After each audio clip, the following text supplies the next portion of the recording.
What's up, Birchwood? It's Sarah again. I'm here to do another morning devotion with you guys.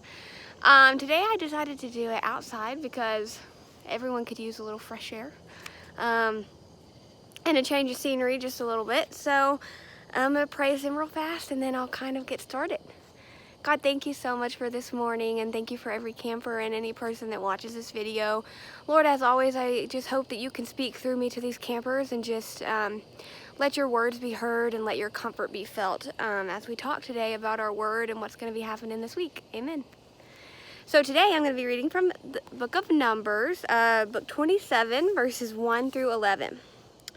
The daughters of Zebedad, son of Hephir, and the son of Gilead, the son of Machir, the son of Manasseh, belonged to the clans of Manasseh, son of Joseph. The names of their daughters were Mahlah, Noah, Hoglah, Milcah, and Tirzah. They came forward and stood before Moses, Eleazar the priest, and the leaders and the whole assembly at the entrance of the tent, and said, "Our father died in the wilderness, and he was not among Korah's followers who banded together against the Lord, but he died for his own sin and left no sons. Why should our father's name disappear from his clan because he had no son? Give us property among our father's relatives." So Moses brought their case before the Lord, and the Lord said to him, "What Zelophehad's daughters are saying is right. You must certainly give them property as inheritance among their father's relatives, and give their father's inheritance to them. Say to the Israelites, if a man dies and leaves no son, give his inheritance to his daughter. If he has no daughter, give his inheritance to his brothers. If he has no brothers, give his inheritance to his father's brothers. If his father had no brothers, give his inheritance to the nearest relative in his clan, so that he may possess it. This is to have the force of the law for the Israelites, as the Lord commanded Moses." So this week at camp, our word is together.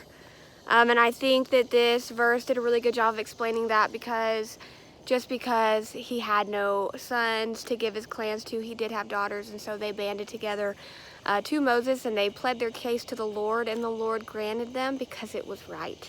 And I think this is so special because when we're feeling down or we're feeling alone and we come to the Lord, He hears us.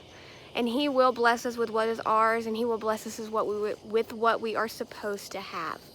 Always and forever, because the Lord knows. He knows before we even know, and I think that that's super awesome. And so this week at camp, and this week as you experience virtual camp, I just hope that we can all come together and kind of talk about this, talk about the Lord, talk about ourselves, what we may be going through.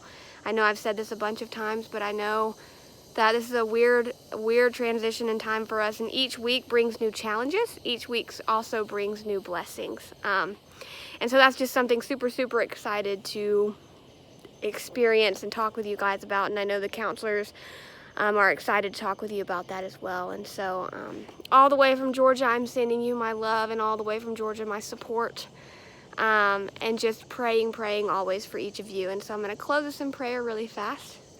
God, thank you for this word. Thank you for showing us that if we stand together, you will grant us what we need. God, you know our steps before we even take them, and you have blessed us so abundantly already, Lord. You have created each and every one of us in your image and your name. And your story for us and your path for us is so great. And I know that each and every person watching this video is going to do something amazing, because that is the path that you have led them. Amen. I hope you guys have a great week. Like I said, I'm praying for you, sending you all my love here in Georgia. Love you, love you, love you. Have a good one.